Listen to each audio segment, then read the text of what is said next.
Hey guys, we are live here for our monthly coaching call for Endurance Squad. We talk about topics. They were listed out. Jess has already planned them out for each month. However, we do get questions like Bill's question, which we're going to throw in and chat about because we feel there's relevance to it for everyone. And we can all learn a little bit here and there from each other. That's why we created this community, to bring everything together, to share our wealth of knowledge and to hear what you want to hear more of. So if there is ever anything that you want more of, just drop it into the community hub and we can address that on the monthly call. And as I'm scrolling through the feed right now, that's what I'm doing. I'm just scrolling through the feed on Endurance Squad to find Bill's comment. Here it is. But I'm also seeing the new Olympic distance plan that's up there. Mhm. So always be, checking the training plans.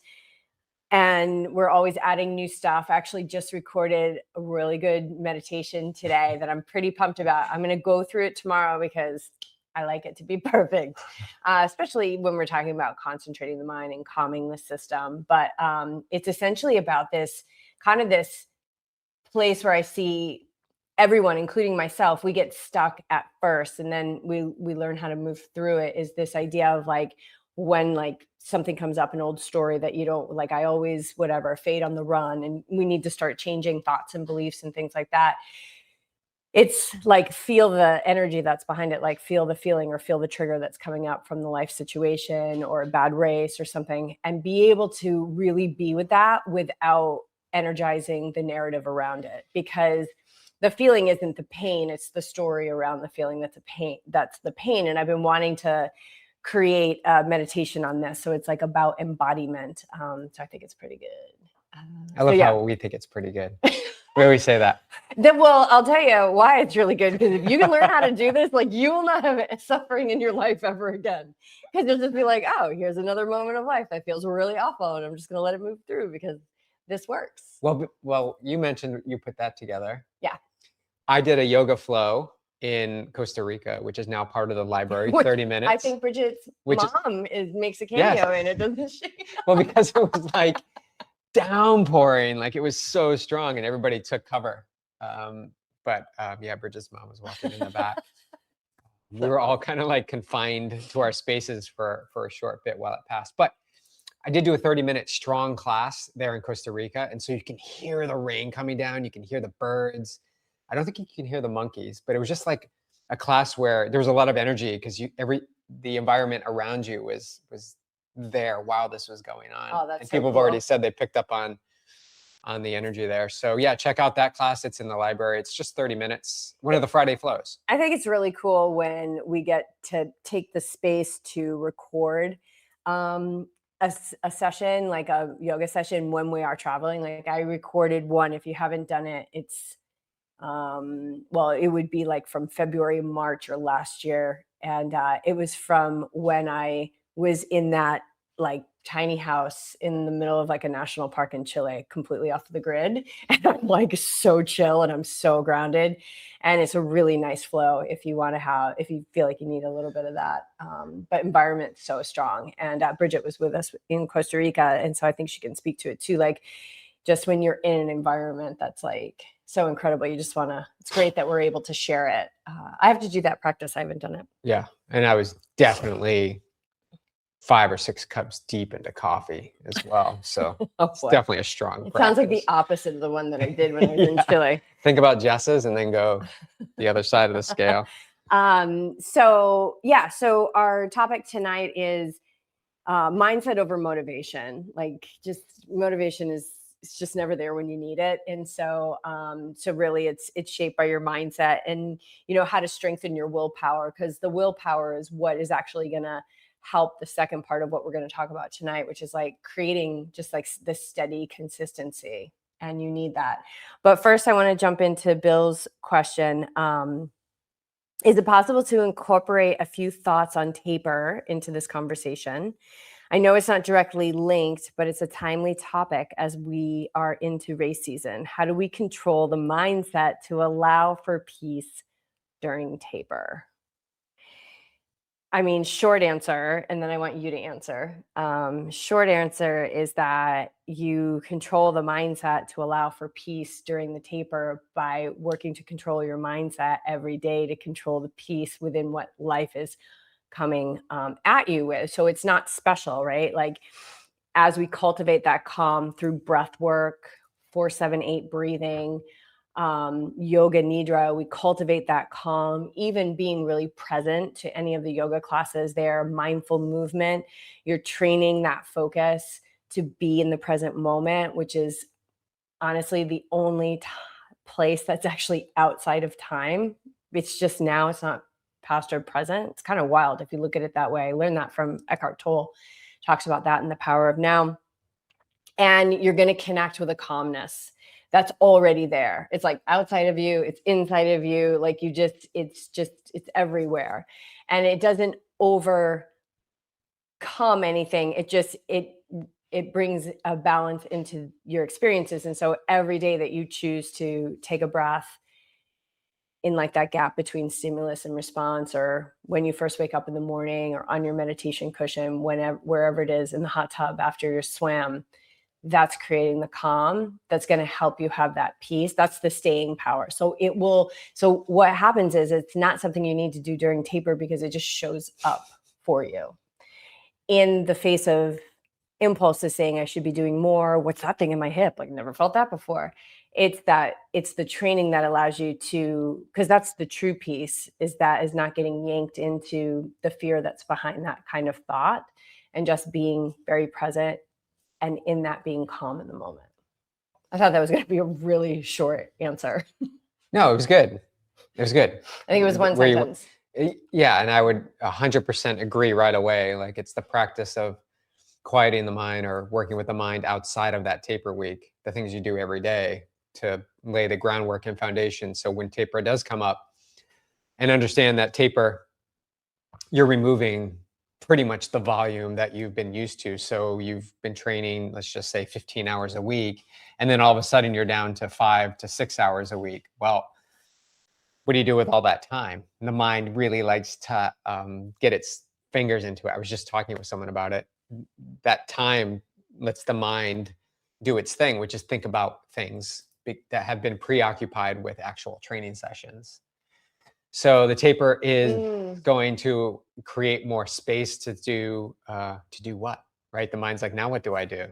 Maybe there's something I can work up and create that I can start worrying about, or that I can start obsessing over. And that's why a lot of people say they get the taper crazies, because they're just so antsy, which automatically makes sense. It didn't make sense to me back then.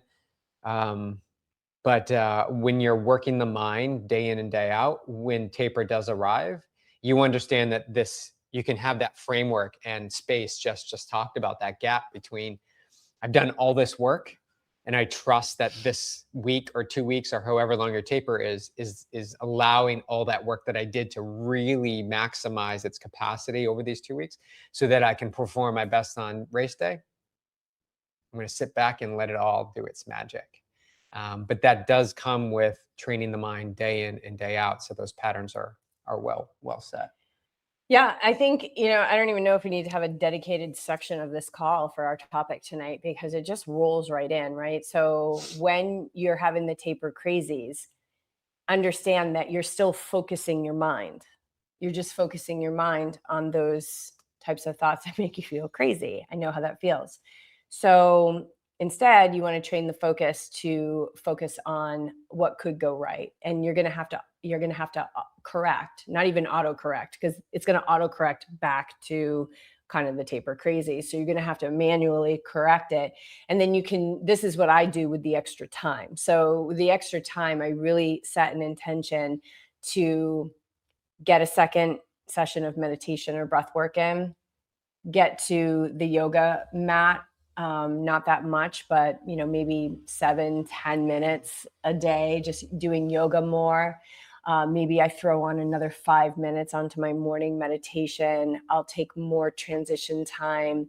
I am looking at my schedule prior to a race, and I am not coming in hot with a busy schedule. The athletes I work with they deserve more than that. You guys deserve more than that. So it's also about like using your willpower to not overextend yourself during the week, which that part subconsciously that knows you're going to have more space is like, we got to fill it. So fill it with things that are nurturing, fill it with walks, fill it with going to the pool for, an easy spin, and not giving up on your training, but using your focus to make your training super quality. And I think that I want to talk about that as well, because I feel like the way that you coach like in taper has like evolved over the years in a really good way. So there are things you can do. I journal more. So if you're not journaling every day, just writing down your thoughts, like use your imagination. What if the day goes great? What does it look like? How do you want to feel on the starting line? How do you want to feel? Like, what's that finish line feel? Let the result drive you. I said this in my live stream yesterday. I think it was just like, I don't know, somewhere along the line, I feel like we've like lost the value of like being driven by the goal, with this idea of like, be in the process and trust the process. It means that like you're not supposed to care about the goal. No, it's both of those things. It's holistic performance is the full integration of all of it. Like, hell yeah, I am so being driven by the result and the goal all the time. It helps me strengthen my willpower because I want that thing that I know is possible. So I have to use my willpower to choose away from the taper crazy thoughts, to choose away from the like, I've done enough already today thoughts. And also managing not being in a scarcity mindset the week into a race and try and start like, getting ahead of what you're going to fall behind on when you get back. So there are things you can do. I love journal more, meditate more, get to the pool, sit in the hot tub longer, add 5 minutes to your breath work, read a book that's going to leave positive, strong mindset impressions on your mind, like Awake Athlete. Yeah. Really good book.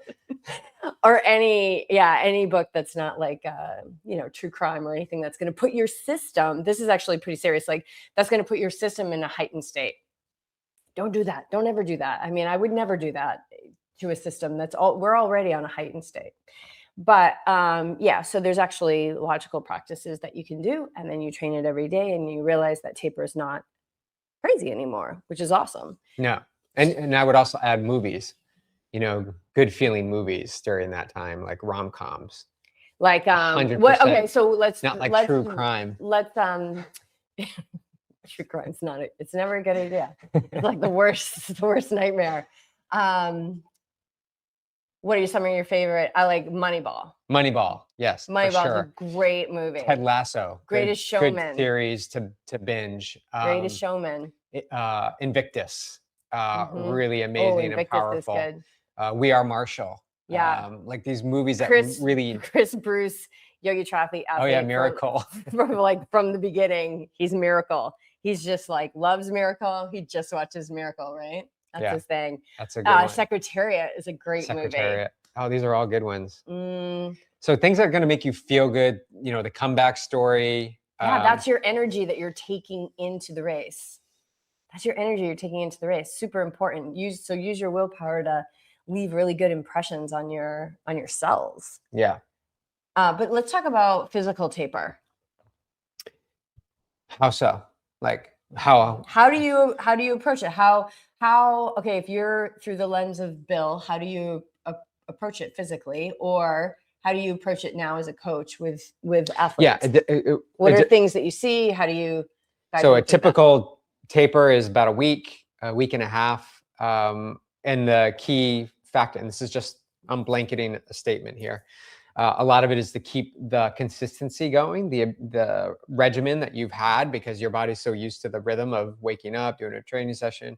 It's just that everything is shortened, and there's quite small intensity nested within that. However, all of this is dependent on how hot or cold you're coming into the race. As a coach, I've experienced both with athletes as they come into taper perfectly and they need that week to 2 weeks to kind of to ramp it down and do those sessions I just mentioned.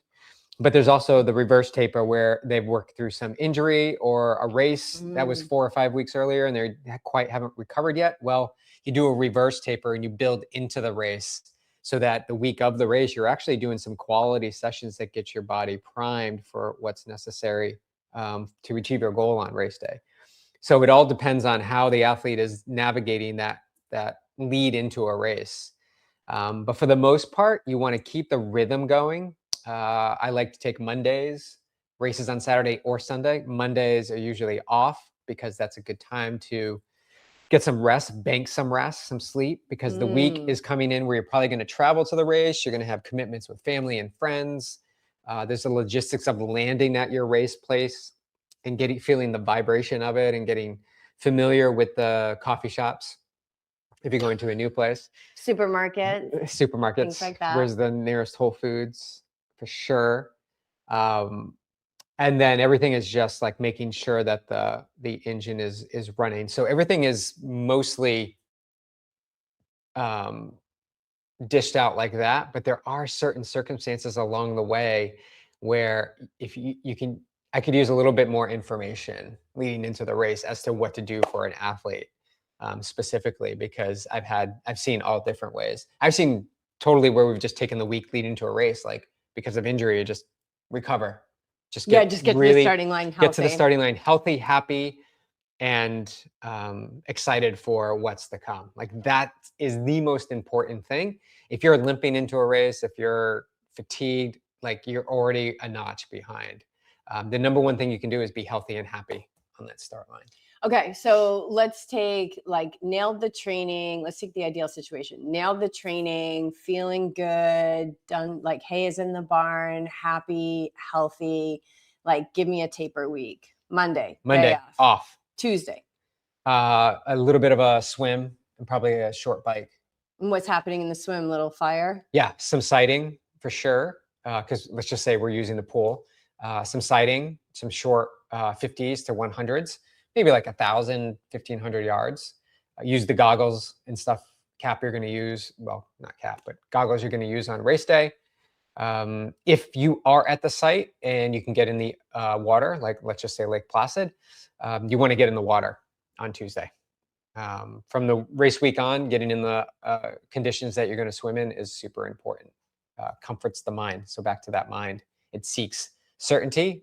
And when you haven't been swimming in open water or that particular body, there's still some uncertainty here. So satisfy the demands of the mind and get in the water. I think that's a really important piece, is this idea of comforting your own mind. Like it's going to want that comfort. And we talk a lot about like choose a way, new thought, like affirmation, but because you want to not experience what you're experiencing. But when you can comfort the mind. It's so important. And by getting yourself into the body of water that you're going to be swimming in on race day, is if you get that opportunity, it's awesome. That's why Lake Placid is so. Yeah. And I'm talking Lake Placid because it's a clean lake. It's always open. They don't have a pool, to be honest. So you have to jump in the lake, but there's other places like Tempe, Arizona, where you don't want to get in that water. Unless you need to use the porta-john. Our friend said a couple days earlier they had seen a porta-john floating down the Tempe River, Tempe Town Lake. Before last year's race. So that's when you don't want to get in the water. Find a pool and practice sighting. Even get in your wetsuit if you haven't been in your wetsuit. Yes, pools allow you to wear your wetsuit. Just rinse it off, the chlorine, and make sure it dries well. Wednesday, a run, probably a shorter run.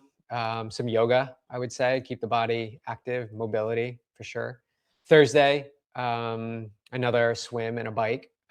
Short. The bikes are like 45 minutes to an hour max. And then Friday, depends if your race is Saturday or Sunday. Let's say the race is Sunday. Friday is just a light shakeout run and then chill zone, relax. Saturday, possibly all three.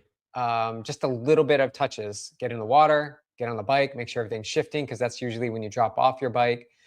And then a little bit of shakeout run later on. I like to encourage like a 5 or 10 minute run, because you're eating a lot, you're carb loading, and you feel like the run can sort of get things moving through the body and make you feel like an athlete again, and not just someone who's been consuming a ton of food. That's awesome. Yeah. All right. That sounds like a really good week.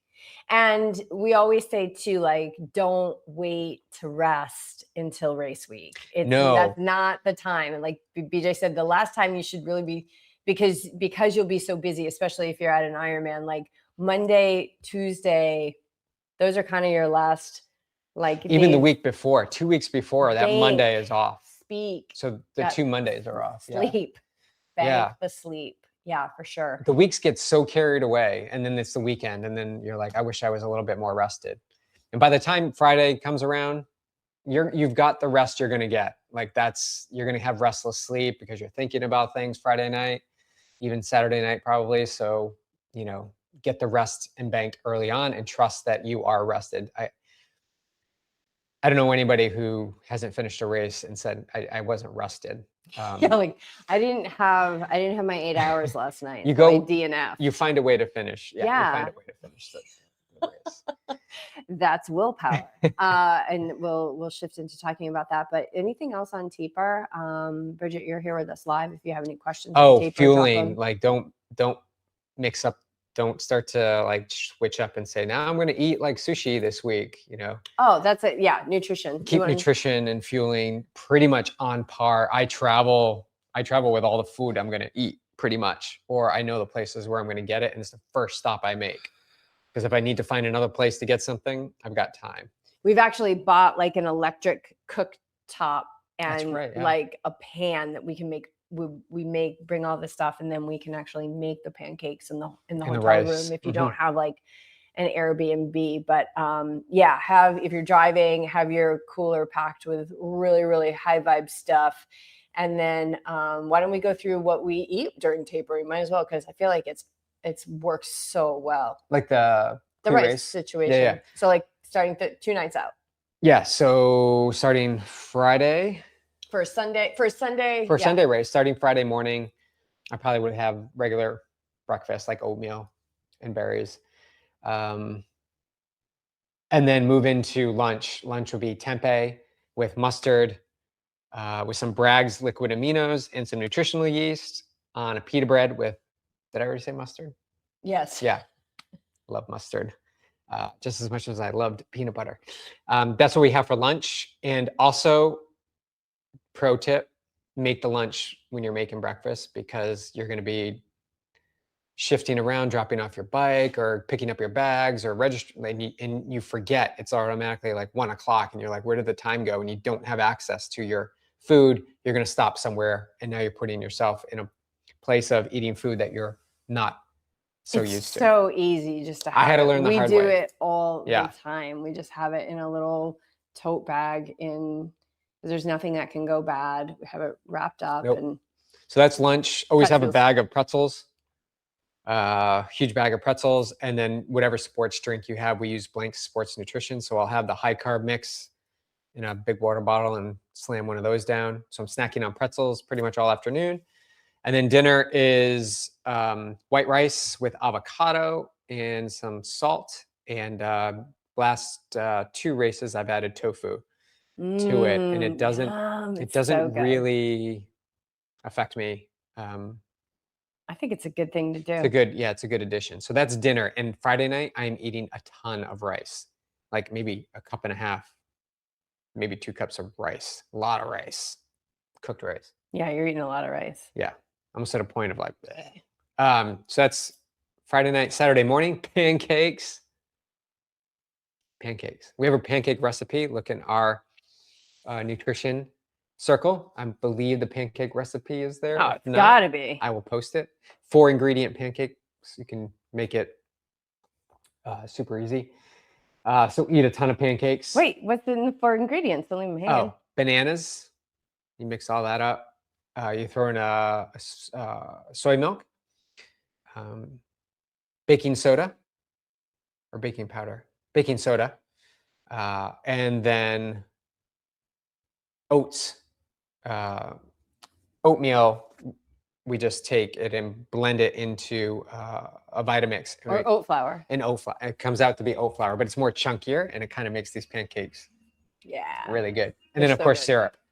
And let me say, in these 48 hours, there's a reduction in fiber to almost 0%, except for the avocado, just so that the body's, and this is actually what pro cyclists do. I got sucked into an Instagram video about what pro cyclists eat, successful pro cyclists eat leading into races. And it's about removing the fiber from their meal plan so that they're lighter. They're using what they need, the energy that they need, and the belly's not focused on, or stomach focused on digesting it and breaking everything down. So breakfast is pancakes, lunch is the same thing as the day before, and snacking on pretzels, and then dinner is a lighter portion of rice, and then I'll wait 20 minutes and then have more if I need it. And then race morning? Race morning, tried and true.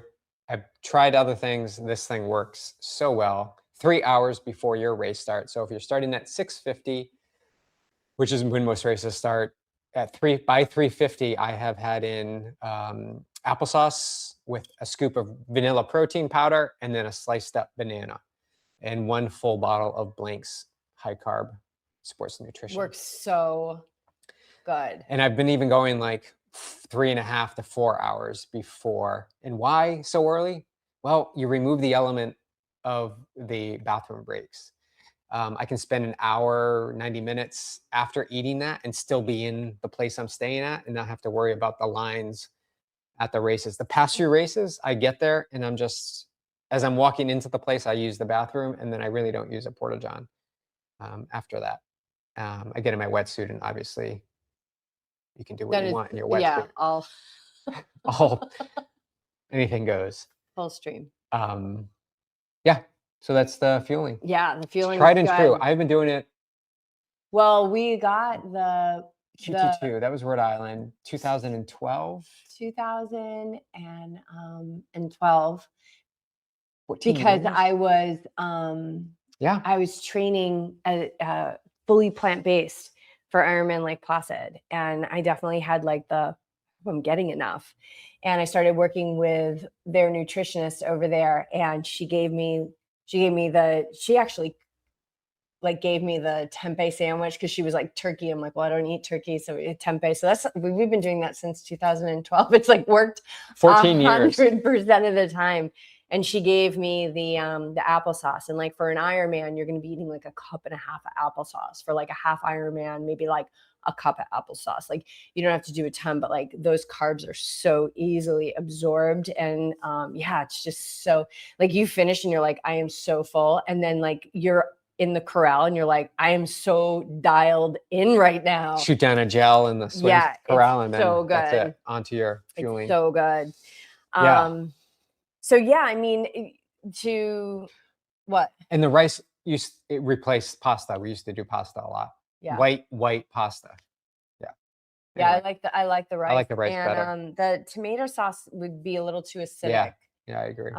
So that's why we switched there. But you know, that if that works for you, that works for you. But the avocado, we got the avocado and rice from Magda Boulet. And we had her on the podcast. Dog's name is Magda. When we interviewed her up at GU headquarters a long time ago, 2016 or 17 or 18, I don't know, 19 maybe. I think it was when you did Santa Rosa. And we asked her, we're like, what do you eat before a race? And she told us the rice with avocado, and she does olive oil. And sometimes I'll do olive oil too. And nutritional yeast and salt. So good.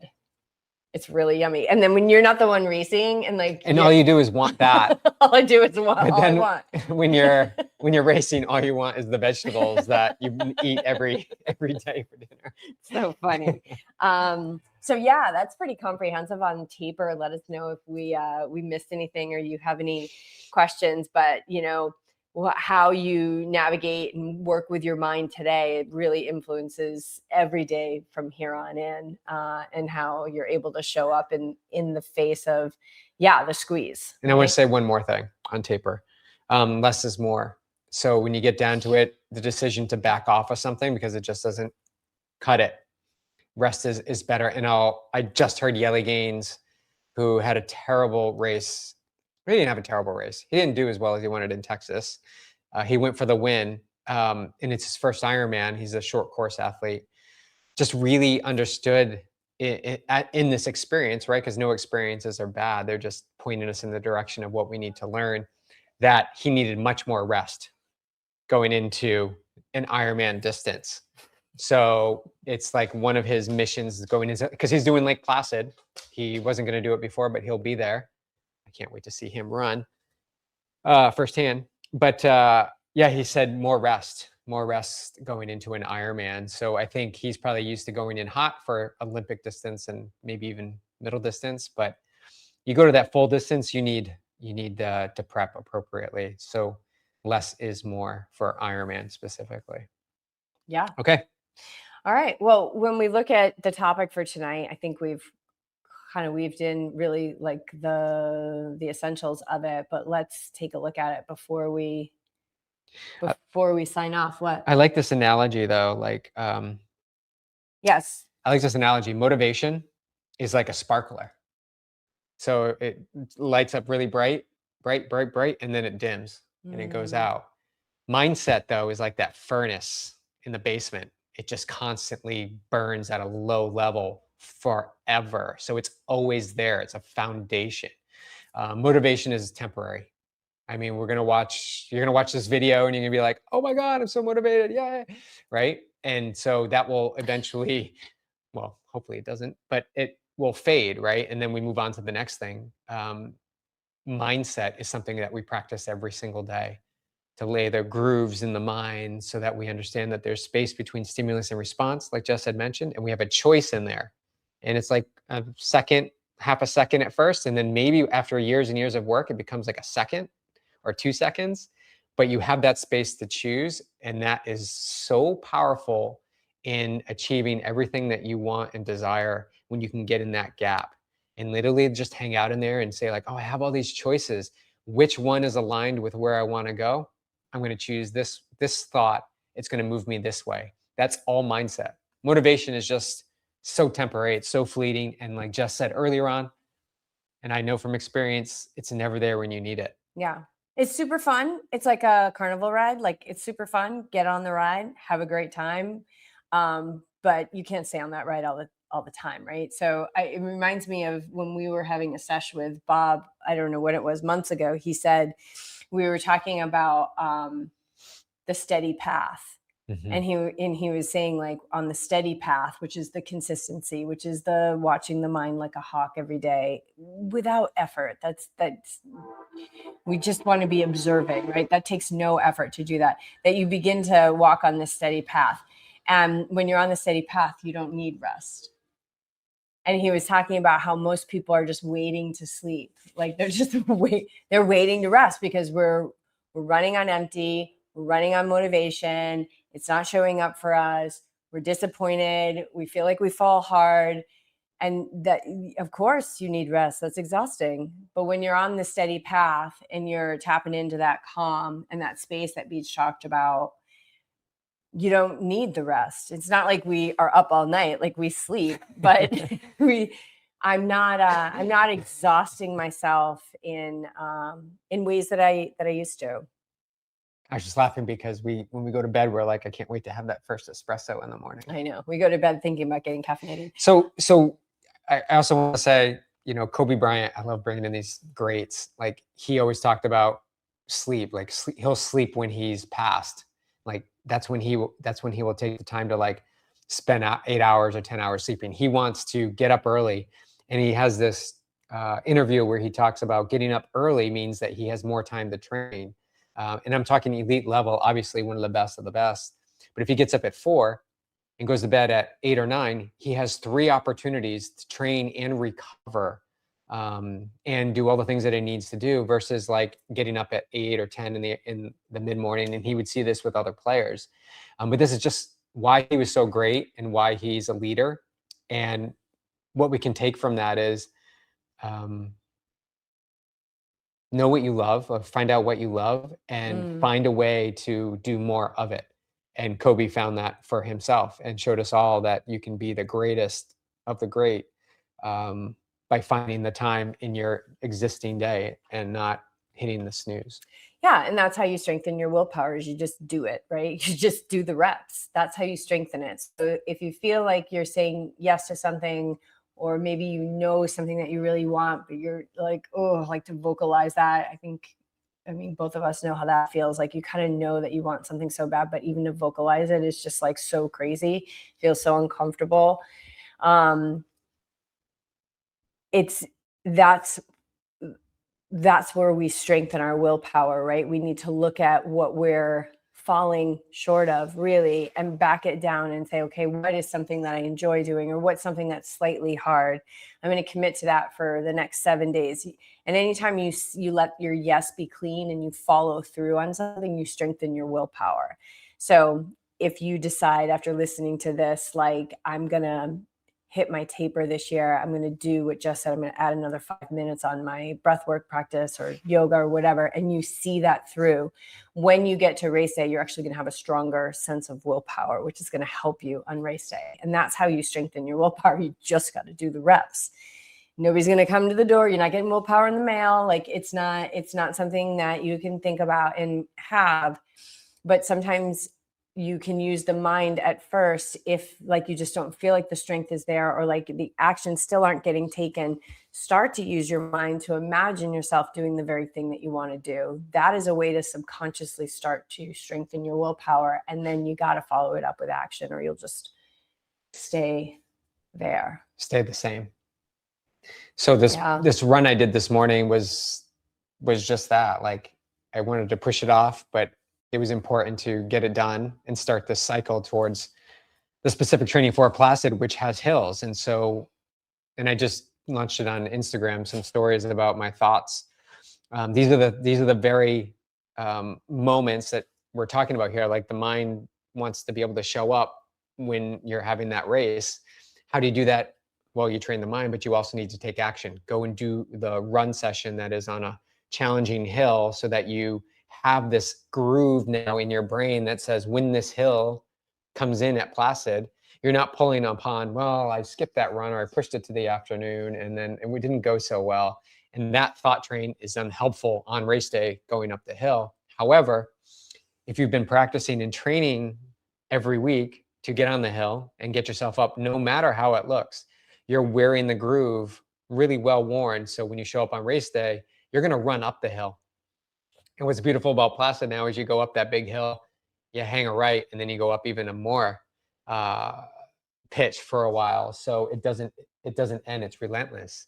So even then, the mind is like, I got up the hill, I'm good, I should be okay. Well, now you have to go even more. So getting the mind on board through experience. This is why it's so beneficial to act on those experience. hits. Yeah, have an experience. So it could even just be something like, I've always wanted to knit something that's this big. Like, just do that, right? Like, that's no effort is a waste. You're not going to not strengthen your willpower.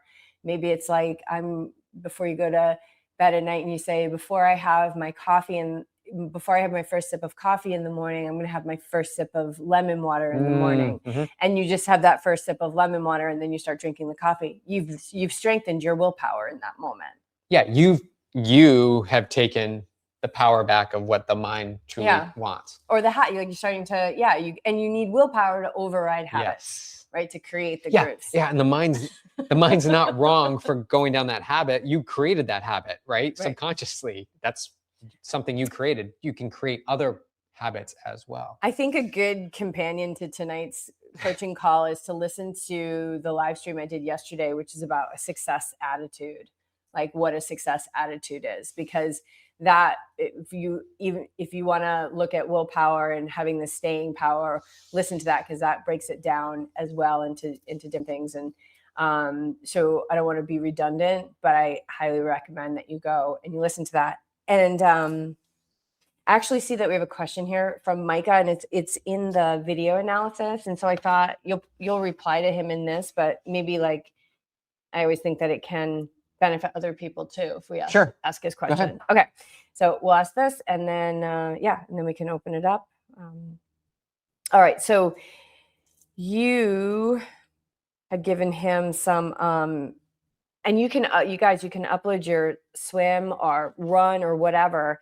We have a swim analysis, or maybe it's just called video analysis, but you can upload things in there. Like, BJ's working with Micah right now, who's in Spain. So you were giving him some feedback on his stroke, and he said, I heard a lot of times that high elbow is essential. Do you agree or not agree? I do not.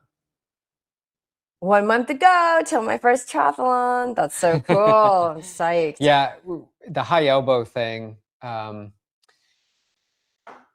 And we have to distinguish between the information that's coming in, because the majority of it is coming in from pool and lap swimming. And there's a big distinction between pool and lap swimming and open water. There's a flow that and a rhythm that happens when you're in open water. You don't have the lane lines or the black line at the bottom of the pool or the walls to flip off, flip around, turn, flip, turn, as you do in open water. So there's more of a rhythm out there, and you also have waves and conditions that you don't get in a pool. So if you're concerned about a high elbow, then you're not working with the flow. So when we're swimming open water, we want to get the arm around as quickly as possible, right? And we want to be able to enter it, whether it's you do want the hand first. Like high elbow a lot of times makes it seem like you've got to be like way up here. Yeah, that's how I interpret it, and that to me, you just want the elbow higher than the yeah. wrist. This also to me is not possible for most triathletes, because we are working the muscles of being hunched over on the bike, and we're running like this, and usually we're at the office desk like this and looking at our phones like this. So to get that flexibility of getting the arm up, which swimmers can do because they're swimming twice a day, have grown up swimming twice a day for 5 or 6 days a week, countless hours. Most of us learning to swim are in our 30s and 40s getting into this sport. And so we have a lot of restrictions. So if you're focused on just doing a high elbow, good luck with that. We want to work on building efficiency and endurance in the pool so that you can hold the stroke and the pace that you can hold for a very long time. That's the key. And how you get there really matters about what you do under the water. Yeah, it matters more what's happening under the water than what's happening on top of the water. And yeah, you don't want your elbow being lower than your wrist. No, because then you're like stopping, you're petting the kitty. Yeah, you don't want to pet the kitty. You want that torque, just a slight. But what happens is that when we begin to focus on high elbow as opposed to like rhythm and feeling the water and holding the stroke for 25s and then 50s and then hundreds, what we do is we lose the symphony, and it's always a symphony. It's never just one thing. And that's what I find happens is that a swimmer will be, I'm focusing on high elbow and then I ran into the wall, or I'm focusing on high elbow and I lost track of my flaps, or like my knee now hurts because my kick was crazy. And so we just don't want to like cherry pick. I don't think. I think what BJ says, the biggest goal is to get in there and build endurance and strength and start. And that's why he has people starting with 25s. Anytime I get back into the pool after a break, I'm always just doing 25s. Like I want to get good at 25s. Yeah, 25s and rest breaks the habit of poor form. It keeps you getting the most number of quality strokes that you can in a swim session. When you start to swim 400s and 600s, as you swim, your stroke is deteriorating, because a lot of us aren't strong enough yet to swim mechanically for that long. Yeah, that's why you will never see on any training plan in here, like go swim 2,400 yards straight in the pool. Never, it would be better for you to do 1,200 yards of quality than go in and swim 100%. Straight for a long period of time. And 100% of the time, that workout, when somebody does that, it's always driven by the mind needing to know that they can cover the distance. And it's so funny how the mind doesn't give a crap about if it's quality or not. It just is like the intellect goes, this is the number. Can I do this number? Yes, I can do this number. And there's another way to do the number, and it's going to come with less exhaustion in the body and possible bad habits getting created and reinforced and things like that. Yep. And so I love going in and doing the 25s because I know the big sets are coming. And it's just embracing where it is. But it's that space between the mind that if I've been swimming for 20 whatever years, and that I get in the pool and I'm doing 25s, that has no bearing on my worth at all or the worth of the workout. It's just like, oh, this is how we build back. This is fun. I love the beginning stages of training because I know the really hard stuff is coming. So cool. Yeah. Bridget, you're with us. Any questions? Drop them in the chat and we can dive in. Oh, I didn't see how that. Runner, author of Bravery, believes that we have a limited amount of willpower in any given day, and recognizing that helps with the highs and lows of training. Do you have any beliefs around our capacity for willpower? Well, that's a good question. Yeah, hold on. I got to understand that a little more. Alexis Pappas believes that we have a limited amount of willpower in any given day, and recognizing that helps with the highs and lows of training. Do you have any beliefs around the capacity? Oh, I see what she's doing. Yeah, so she's basically helping people create a belief that says you're going to have highs and lows because there's only so much you can do on any given day. And if it's a high, it's okay. And if it's a low, it's okay. And the underlying intent behind a belief like that, I totally agree with. Yeah, I think that's because I think we're hard on ourselves and then we give up. And so we're so tying our worth to things that a belief like that, you could look at that. I could look at that belief in a couple ways, but the way I'm looking at it is the way that I think she intends it to be, which she's really trying to help people cultivate a degree of grace for themselves without being lazy, right? Like, or forcing too hard, understanding that everything and so we would say yes, and we would probably describe it differently. But I think really what's behind it is that teaching from her is beneficial for the ease of the athlete on their own mental battlefield. Yeah. And also the highs and the lows, like balancing highs and lows. Like if you expect that, or you get super, super high or you get super, super low, we want to ride more in the middle ground of things. So yes, you can have highs, react the same. You can have lows, react the same. Now you're keeping things sort of in the middle. And then I'll take it a little bit bigger, right? So when we look at willpower, our personal will comes through the ego. The ego is our small self, which is very limited. So if I look at it from that perspective, what she's saying is true, because what we're talking about is we're talking about a part of us that is getting that power from the ego, which is not a sustainable source. What I can tell you is a sustainable source is that calm that 99% of people are not tapping into. It's another flavor of power, but it's not self-will driven. It's the limitless part of us.